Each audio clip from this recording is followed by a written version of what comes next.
Ahke koolis on käimas tervisenädal ja tervisenädala raames on üleval AO kergliiklustee otsast ja tervisepostkast. Tervisepostkast on üleval 5 päeval ja külastada saavad seda siis meie kooli õpilased ja koolitöötajad. Iga päev loosime postkastu külastanud inimeste seast välja 3 õnnelikku, kes saavad siis Krossi kaupluse 5-eurose kinkekaardi. Õnnekäeks on meil siin meile tuntud kõigile Anti. Anti võtab siis oma õnneliku käega 3 inimest, kes need 5-eurosed kinkekaardid saavad. Ole hea, Anti, tee 3 tiiru peale. Pea oleks segasem. Nii, veel 1 tiir. Küll, aitäh.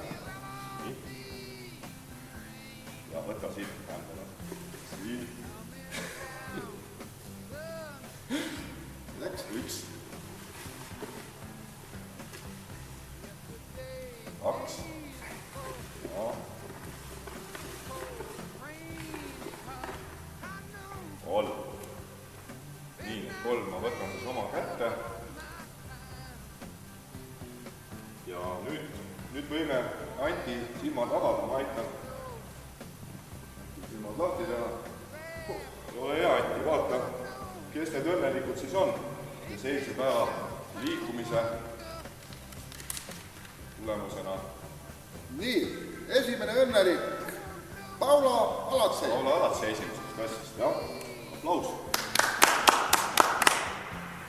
Järgmine õnnelik, mis mul õnnestus loosikorvist välja tõmmata, on Hugo Mitt. Hugo Mitt, 2. klass. Aplaus. Ja eilse päeva siis 3. Kevin Lebeder. Kevin Lebeder, 3. klass. Aplaus. Et need 3 õnnelikku siis saavad oma kinkekaardid kenasti kätte ja uus loosimine, siis tänase päeva loosimine, teisipäeva loosimine, siis juba kolmapäeva hommikul. Külastage tervisepostkast.